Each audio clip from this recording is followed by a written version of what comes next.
A very good day and welcome everyone to the environmental surveillance of pathogens. During this presentation, lines are on listen only, but if you need assistance, *0, coordinator more than happy to assist. You can also submit web questions throughout the presentation. Please click that Q&A tab, type your questions, and then click send to all panelists. These will be addressed in the Q&A session towards the end of the presentation. I'd also like to advise all parties, the conference is being recorded. Now, I would like to hand over to your host for today, Scott Hart, so please go ahead. Thanks, Mark. Hello, everyone, and welcome to our presentation today. We are very glad to have you with us today. I am your host, Scott Hartzell, and I would like to thank you for joining us for our first webinar in our 2021 series. Today's presentation is by Jeff Hale and covers a very timely and pertinent topic for all of us, given the concerns we all have over the current COVID-19 pandemic.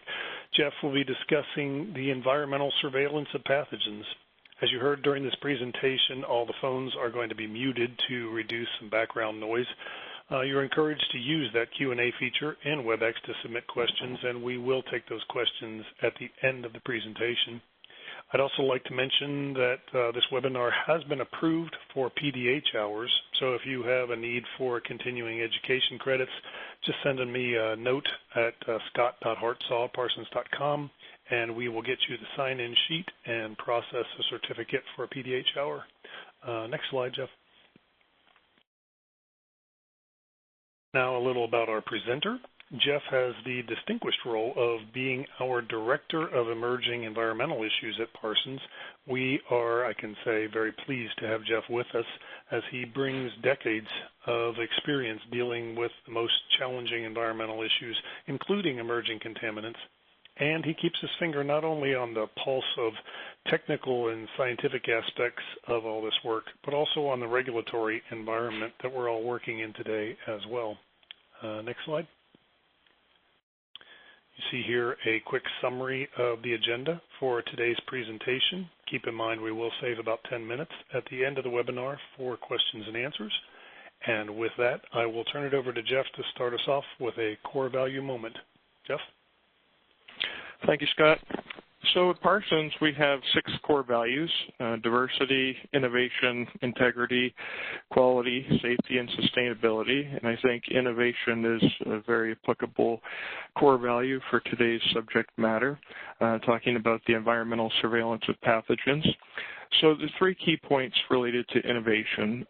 This is an interdisciplinary approach to the environmental surveillance of pathogens. It combines the disciplines of public health, environmental monitoring, and artificial intelligence in a combined approach for protecting human health and the environment. It actually uses established methods in a new way for a new threat. So wastewater-based epidemiology, analytical techniques such as polymerase chain reaction or PCR are actually well established but are being implemented in innovative ways to tackle the COVID crisis.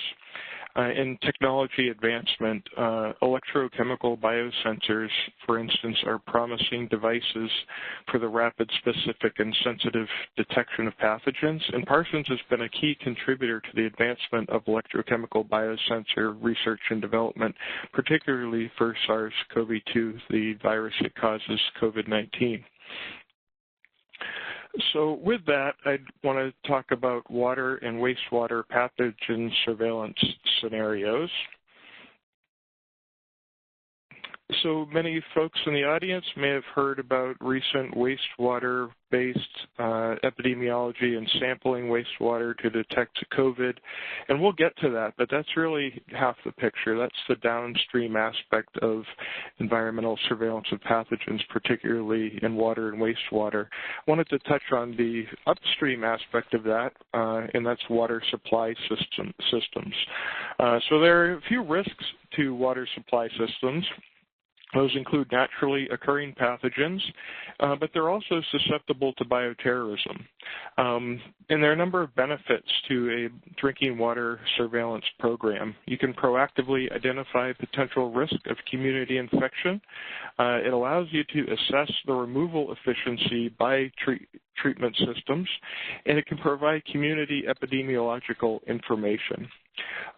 There are many potential pathogens that we can find in our water supplies, which we might not be aware of or have a false sense of security about. A few of those that I'll cover are Mycobacteria, Legionella, and enteric viruses. But another thing I wanted to point out, and it'll be somewhat of a theme of this presentation, our efforts to deal with certain pathogens, such as COVID-19, can also have other ramifications and result in other deleterious effects. So disinfection byproducts can result from the treatment of pathogens from water supply systems. So you might find chemicals such as trihalomethanes, haloacetic acids, chlorate, or bromate in your drinking water system after disinfection has occurred. So it's a balancing act and something that needs to be managed. So on the left-hand side, a few quotes from the document, Detection of Pathogens in Water Using Micro and Nanotechnology. I rely on that reference throughout, but the document notes that the microbiological safety of drinking water is one of the environmental determinants of public health, and that waterborne diseases are one of the major worldwide threats to public health, despite significant advances in water and wastewater treatment technology. So on the top left, you see a bit of a cartoon of a water supply system. So in most instances, you get your water from a natural source, such as a reservoir, groundwater, or a river, and those are susceptible to certain pathogens.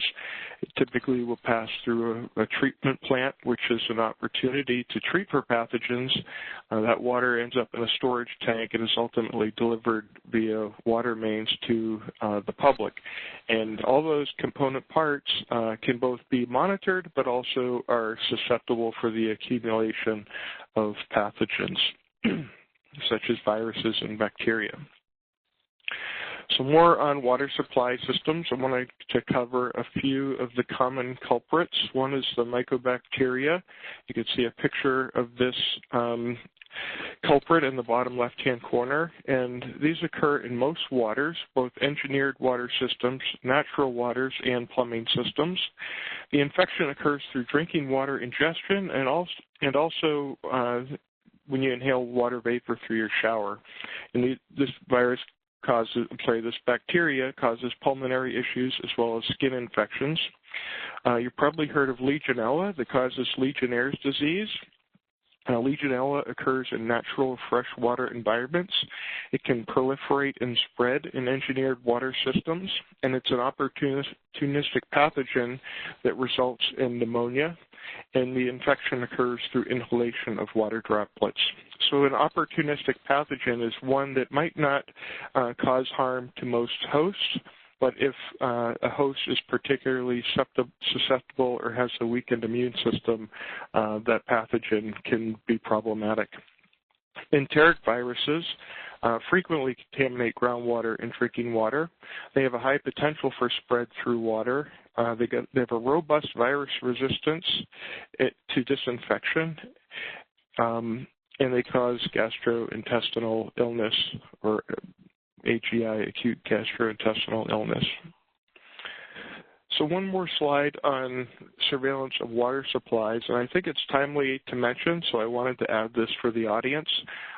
There is some concern that with many buildings being idled during the COVID pandemic, that Legionella can accumulate and become a problem in water supply systems in idle buildings when they return to use. So here is a good reference from the Centers for Disease Control on actions you can take to ensure that your water system is safe from Legionella. So the 8 steps that the CDC recommends are to develop a water management program, properly maintain your water heater and set the correct temperature, flush the water system, clean decorative features such as fountains, ensure hot tubs and spas are safe for use, ensure cooling towers are clean and well maintained, ensure safety equipment is clean and well maintained, so this is things like fire sprinklers or an eye wash system. and maintain your water system. So those are fairly general or generic recommendations, but if you refer to the CDC guidance, they provide many more specifics. I'd suggest if this is a concern to you or a building that you own, operate, or occupy, that you refer to the specifics in the CDC guidance. So now let's talk about the downstream end of water and wastewater surveillance, and that is wastewater-based epidemiology. So this has gotten a lot of recent attention because of COVID. A lot of agencies are starting to sample for and look for SARS-CoV-2, the virus that causes COVID-19, in wastewater systems. So although that's fairly novel for this new virus, this technique has actually been in use for decades. On the left-hand side, the Water Environment Federation in July of 2020 noted that studying concentrations of pathogens in wastewater, a practice known as wastewater-based epidemiology, is a time-honored approach to gathering crucial public health data that traditional approaches might miss. So it's really effective, especially for viruses like the coronavirus, where virus shedding occurs before symptoms occur, and the shedding of that virus is transported rapidly through sewer pipes. It really can provide an early indicator of broader infection. It has the ability to correlate virus prevalence in wastewater to symptomatic patients. And another interesting aspect that I find is that wastewater surveillance is a better indicator of asymptomatic spread compared to clinical data sets of infected people. So when you think about it, most of our data on, for instance, the COVID-19 infection come from a clinical setting where symptomatic people went to get tested. But that really leaves a blind spot. What about those asymptomatic people that could be spreading the virus? And wastewater-based epidemiology can identify that. It provides multi-scale epidemiological information from the residential, community, and metropolitan levels, and it's also an indicator of community-level vaccine effectiveness. So as the vaccine for COVID-19 is being rolled out, it's another function of wastewater-based epidemiology. Instead of monitoring for increases and spikes, the same technology can be used to monitor the effectiveness of the vaccine and the potential to suppress the virus in the community. So wastewater systems actually provide a network of hierarchical sampling similar to stream order in hydrology. And you can see I've labeled this cartoon wastewater piping system on the left-hand side. So first order sampling would correspond to a particular residence or residential unit or a portion of a building, so perhaps one floor of a particular college dormitory. Second order sampling occurs at the confluence of a neighborhood or a building, so maybe at the effluent of an entire college dormitory, or again, the confluence of wastewater pipes coming from a particular neighborhood. Third order sampling occurs at the confluence of multiple neighborhoods or commercial areas. And fourth order sampling is the confluence of community or municipal waste at wastewater treatment plants. Now, the granularity of this data and the number of samples increases upstream, so you get better, more precise data as you move upstream, but then you're sampling more pipes and a greater number of samples. And this can be tailored to stakeholder interest. So here's a great example from the Missouri Department of Health and Senior Services as part of their sewer shed surveillance project. So the Missouri Department of Health has been really proactive at wastewater-based epidemiology for COVID-19. This is a dashboard they have on their website. These samples were basically collected at the wastewater treatment plants. And you can see the diamonds on the map of Missouri. Red diamonds indicate an increasing trend in the virus load in the wastewater treatment, in the wastewater stream. The yellow diamonds indicate no change, and green would indicate a decrease in concentration, which we don't see at the moment, but hope to in the near future. And you also see one example where this is interactive. You can click on any one of those diamonds and get a graph of the actual data in virus copies, and we'll talk about what that means in a bit. So Parsons has been in discussions with the Missouri Department of Health on other ways, such as methods of artificial intelligence and predictive analytics to glean more value from this data. That was a great example of wastewater-based epidemiology and how Missouri is really taking a leadership role. So I want to talk next about pathogen surveillance objectives. I framed out what those programs might look like, but what's the ideal situation? So ideally, monitoring and surveillance of pathogens would involve obtaining epidemiological information. That's really the whole point. But the limit of detection for whatever method you use should really be less than infectious concentrations. Rapid contaminant detection times and ability for digital processing is a desired goal.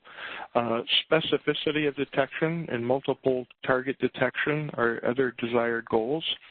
The ability for continuous monitoring versus periodic sampling and analysis is also desirable. And we want to maximize monitoring coverage across water supply or wastewater networks. So if we ticked all those boxes, we'd really have the ideal water or wastewater surveillance program. Some of these depend on emerging technologies such as digital biosensors, which I'll talk about in a little while. So that's a good segue. Let's talk about the various detection methods for pathogens, viruses, bacteria that could be in the environment, your water supply, or your wastewater. So the first one I want to talk about, which you may have heard about, is RTPCR, or reverse transcription polymerase chain reaction. So that's a pretty complicated term, but it really is, as you've probably heard, the, quote, gold standard for detecting viruses, bacteria, and other pathogens, in particular SARS-CoV-2 or the COVID-19 virus. It's really so RT-PCR is really a two-part process. It involves reverse transcription, and this is an enzyme that converts a piece of RNA, so a single strand of genetic material, and converts it into double-stranded DNA. And in my simple working understanding of this, I visualize it as if you had half of a photograph, and an enzyme came along and drew in the other half of that photograph to convert the RNA to DNA. And the second part of RT-PCR is the polymerase chain reaction, where enzymes amplify the DNA exponentially for detection. So again, think of having half a photograph, and you draw in the rest of the photograph. That's the reverse transcription. And then you put it in a photocopier and make millions and millions of copies. In a very simplistic working terms, that's RT-PCR. But there's a third component to that, and that's the quantitative PCR or real-time PCR. The real-time, not to be confused with RT-PCR. It's called, the abbreviation is qPCR. And what that does, it looks at the exponential replication rate of the DNA and basically it transforms that, or back calculates that function of the exponential phase of that replication and back calculates it to your original virus concentration. And these results are reported in virus copies or virus particles. So if you have, every strand of RNA you have represents one virus copy. This method has gotten a lot of attention lately, both in a clinical setting and a wastewater surveillance setting because of COVID-19. It's actually been regarded as one of the best methods for virus detection in water going back as far as 2010. Sample collection, processing, and laboratory analysis occurs over a few-day period, so you got to collect the sample. It's done periodically, not continuously. It's sent to a laboratory. The laboratory has a few-day turnaround, and then you get your results. So those results are very reliable and accurate, but not necessarily continuous or rapid. It's also able to detect and quantify known species of viruses and is adaptable to novel pathogens. You can quickly adapt this method to new pathogens such as COVID-19. So next, I want to talk about electrochemical biosensors. These are an emerging technology, although, as you know, in the reference in the bottom left, the document detection of pathogens in water using micro and nanotechnology. This technology has been in the laboratory for almost a decade now, but is really promising. So I would predict that digital biosensing technology will revolutionize monitoring and surveillance of contagious and malicious biohazards. They're capable of detecting viruses and bacteria with sensitivity and specificity, at least at the laboratory scale. Microelectronics can be digitally integrated into a network of sensor systems and linked to digital databases, GIS systems, etc. Since what you're really doing here is capturing an electrical signal triggered by biological activity, you can integrate it into microelectronics. So that's really appealing. Potential use cases include human, wastewater, surfaces, ambient, and filtered air. So on the left-hand side, we have a fairly lengthy quote from the reference I noted on what biosensors are. So biosensors are analytical devices for the detection of a target analyte. The working principle is based on two main elements. One, a biological recognition unit. So this could be an antibody, for instance, called the receptor, which can interact specifically with the target. And so the target could be a virus, protein, or a bacterium, and that results in a physicochemical detection. So that interaction results in some sort of physical or chemical response that can be captured electrically, optically, or mechanically. So that's kind of a mouthful, but I'll talk about that in greater detail and break it down in the next few slides. So there are actually many types of biosensors.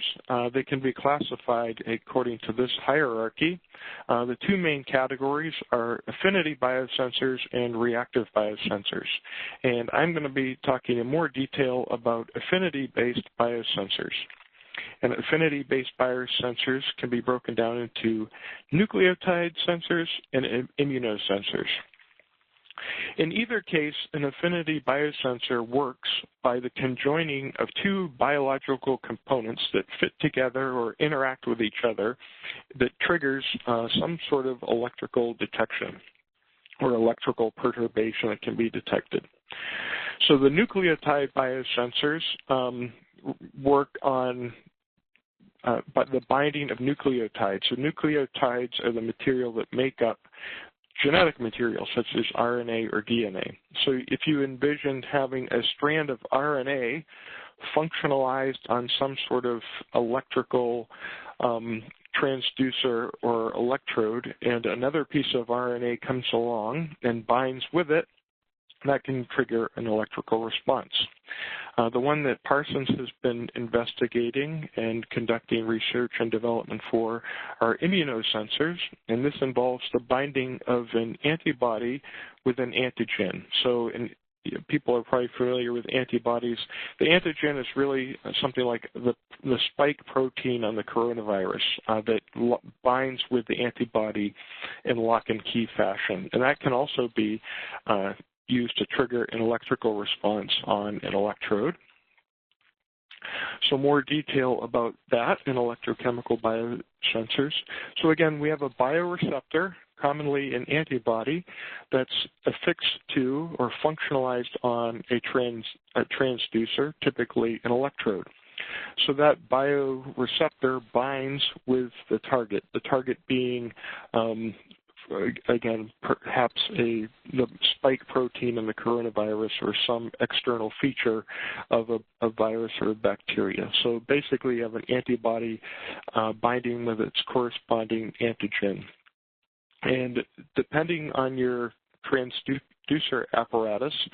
This can be measured electrically by looking at changes in voltage, changes in amperage or current, or changes in electrical impedance or resistance. So this technique has been shown to be rapid, sensitive, and digital, and with the potential for electronic circuit integration. So on the left-hand side, you see a plot of what we'd actually be looking for. When in this case, we're looking at electrical impedance spectroscopy, or measuring electrical resistance. When these biological components come together on an electrode. So you see a fairly complex function here, and this is called a Nyquist plot of electrical resistance. And what you really need to know is the blue dashed function is the baseline. That's the resistance function on the electrode when nothing is happening. But if a virus or other pathogen comes along and interacts specifically with a specific antibody on that surface, it creates resistance in the electrical field and results in an increase in resistance that's detectable. So the more virus you have adhering to your electrode, you see that function expand and enlarge from, for instance, green to red on the diagram. So there are a number of different electrical detection devices. One popular one is the 3-in-1 electrode, and another device that's being developed is the nanoporous organic framework. So more on that. Again, this is what Parsons has been conducting research and development on, and it's the detection of viruses by coding a sensing platform with specific antibodies for a specific virus. And we've shown that the binding of the virus to antibodies on the sensor results in electrical impedance, and this electrical interference is transformed into a digital signal. And again, this is called electrochemical impedance spectroscopy. It can occur pretty rapidly within a few minutes and can be very sensitive in its detection, down to femtograms per milliliter. And before we started looking at this, I'd never heard of femtograms, but 1 femtogram is 1 times 10 to the minus 12 milligrams, so very small amount. And this is something this technique has been demonstrated for influenza as well as SARS-CoV-2. It's still in the laboratory in the R&D stage. You'll see on the left-hand side we have a rendering of antibodies attaching to the coronavirus spike protein. And this is what you could envision occurring on the surface of that functionalized electrode. So with all that information, I wanted to present what we can envision to be an integrated biosurveillance approach. Looking at the wastewater-based surveillance scenario, currently we have autosamplers that are used to sample wastewater periodically, and those samples are sent to a lab for the RTPCR testing. As we talked about before, that results in a certain amount of turnaround in its periodic sampling, but it's good data and good information. But what we would envision is ultimately using electrochemical sensors deployed in a wastewater system for instant electrochemical impedance spectroscopy signal that would basically be sent electronically through basically an Internet of Things network, going to a cloud platform, and eventually or almost instantaneously to someone's desktop device that they could monitor pathogens in wastewater almost instantaneously. So this is a vision for this, but it could be augmented with multiple other monitoring devices integrated in a narrowband Internet of Things.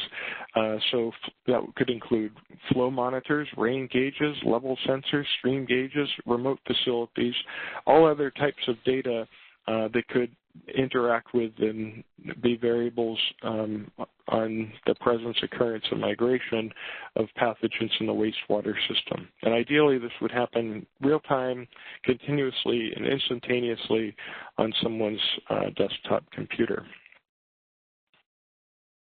And that data could be visualized in this sort of way. So you see a network of roads, and in some cases wastewater treatment systems, and that data can be captured and illustrated. So you can really envision where outbreaks might be occurring, where they could be anticipated, or where they're being suppressed by things like public health measures that would be taken to suppress that. So here I just wanted to provide one exercise that I had to go through to basically reconcile the two types of data you get when you're monitoring for pathogens in any particular media. So we talked about the RTPCR laboratory test, and that provides data in the form of copies per liter, so the number of virus particles per liter of sample. But the biosensor units we talked about actually measure things in mass per volume, or femtograms per milliliter. So how do you reconcile the two? And here's an exercise that we went through to figure that out using the SARS-CoV-2 virus. So what do we know? We know that the molecular mass of the S1 spike protein, so the protein on the spike of the actual coronavirus, which is the antigen on the biosensor, is 76.5 kilodaltons, which translates to 1.27 times 10 to the minus 4 femtograms. So very small mass, but every one of the protein on that spike does have a mass, and we obtained this information from a biological supply outfit that actually supplies the spike protein for research data and has the weight of that spike protein. We also know from NIH publications that there are about 100 spikes per virus particle, and we also know that in copies per liter, measured by RT-PCR, we can expect up to 1 million or more copies per liter in some wastewater. So how would you convert 1 million copies per liter in wastewater to femtograms of virus spike protein? So what I did was multiplied 1 million copies per liter times 100 spikes per virus times the weight of each spike protein, or 1.27 times 10 to the minus 4 femtograms, divide it by 1,000 milliliters per liter, and we get 1 million copies of a virus in a sample would correspond to 12.7 femtograms per milliliter of the spike protein, which is basically 1.27 times 10 to the minus 8 milligrams per liter. So those of us who are familiar with measuring contaminants in environmental media, you know that that's a very low concentration. So that takes me to the conclusions. So what I'd like you to leave with is the knowledge that bacteria and virus pathogens are a risk to drinking water and may be ingested or inhaled. The coronavirus pandemic has really made us sensitive to viruses and pathogens that exist in the environment that we may have had a false sense of security about. But wastewater-based epidemiology is an established surveillance technique that provides an early indicator of community spread. RT-PCR is an established and well-regarded method for detecting and quantifying pathogens in water. Ideally, the detection technologies are rapid, specific, sensitive, automated, and digitally integrated. Digital biosensing technology will revolutionize monitoring and surveillance for contagious and malicious biohazards. And lastly, these approaches and technologies should be combined into an integrated biosurveillance approach, and I think something like that is definitely on the horizon. So with that, we'll take any questions, and I'll leave some of the key references on the screen for you if you're interested. Thank you. If you wish to ask a telephone question, simply key *1 on your telephone keypad. Record your name when prompted and then press the pound key. You will be in a queue and still be able to hear the conference. Alternatively, you can use the WebEx. Please click on that Q&A tab, type your questions, or comments or queries, and then send to all panelists. So on the telephone, *1, record name, press pound key. Thank you. Thanks, Jeff. That's been very interesting. One question about I have is where does this go as far as in the future? It seems like you have to have the virus so that you know what you're looking for. But is there a way of seeing the next one before it becomes a pandemic? So one thing I read recently, Scott, is so in Burlington, Vermont, they're using this method of wastewater-based surveillance, and they're actually detecting one of the mutations or variants of the coronavirus. So the RTPCR method is actually able to detect, permutations of that. That method is also quickly adaptable to other novel pathogens that come along. I think, as I pointed out throughout the presentation, there are many pathogens in wastewater and in our drinking water systems that we aren't really aware of, and I think we need to keep an eye out for the ones that could proliferate or emerge and use those existing technologies to sample for it. I think the electrochemical biosensors, depending on how they're functionalized, can be very specific to a specific pathogen, or they can be broader and detect a suite of pathogens. So it could be used more as a broad brush or dragnet to detect new things that might be coming along. Okay. Other questions come in? We have no telephone questions and no WebEx questions. All right. Well, with that, I'd like... Go ahead. Sorry, Scott. I was just going to advertise our next webinar in the series, which will be February 17th, on the topic of universal performance assessment metrics, a new approach to NAPL remedy strategies. All right. Looks like we do have a question that came in. Do you see the technology? Oh, go ahead. Please go ahead, Scott. We have one from Fernando Almeida Calvo. Do you see this technology being used in drinking water distribution systems to scan for an array of potential pathogens? So I think so. I think that could be done today and is done today to some degree, again, using established techniques of RT-PCR.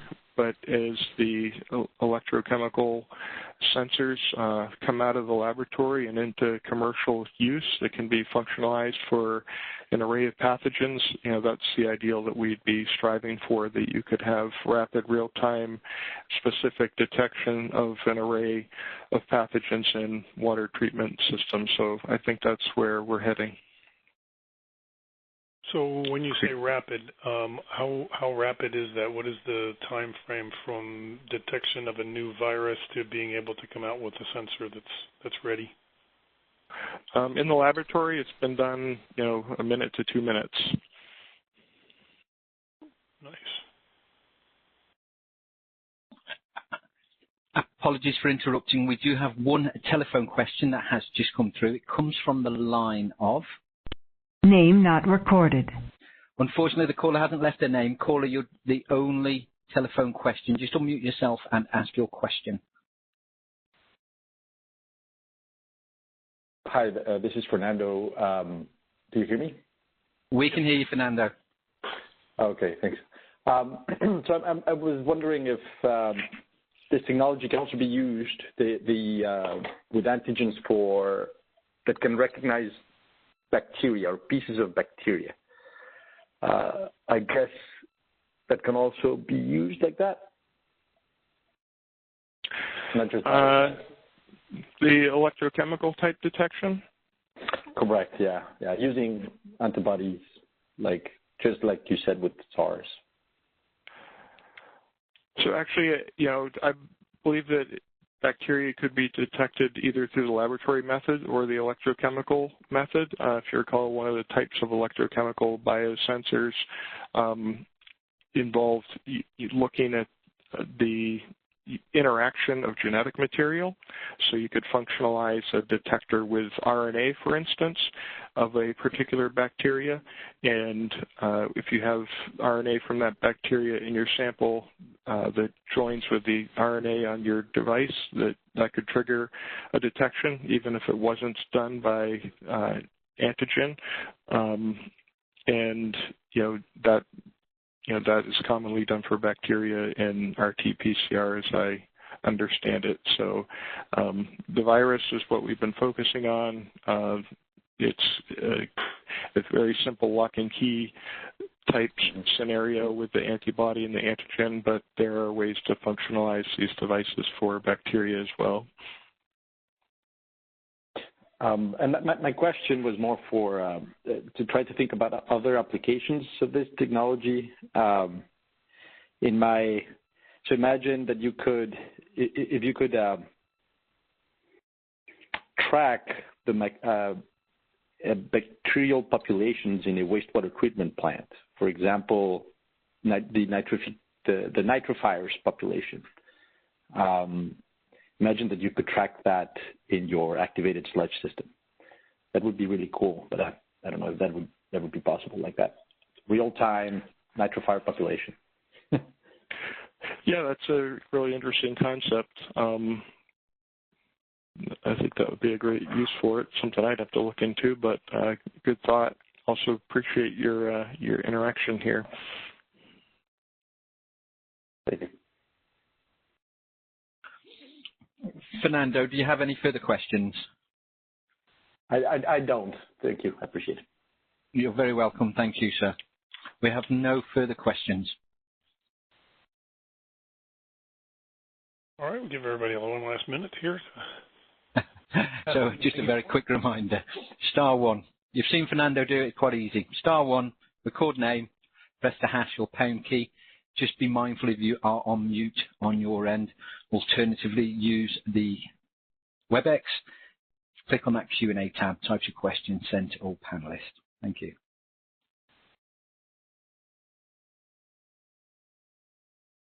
All right. Well, appreciate everybody's time on presentation and for joining us today. As Jeff has mentioned, we do have another presentation coming up the middle of February, as you see on the screen, and hope all of you can join us for that as well. Thanks, Jeff, for putting the time and effort into putting the presentation together. And with that, we will sign off. Thanks, everybody. We'll see you next month. Thank you, Scott and Jeff. That concludes your conference call for today. You may now disconnect. Thank you for joining. Please continue to stay safe and enjoy the rest of the day.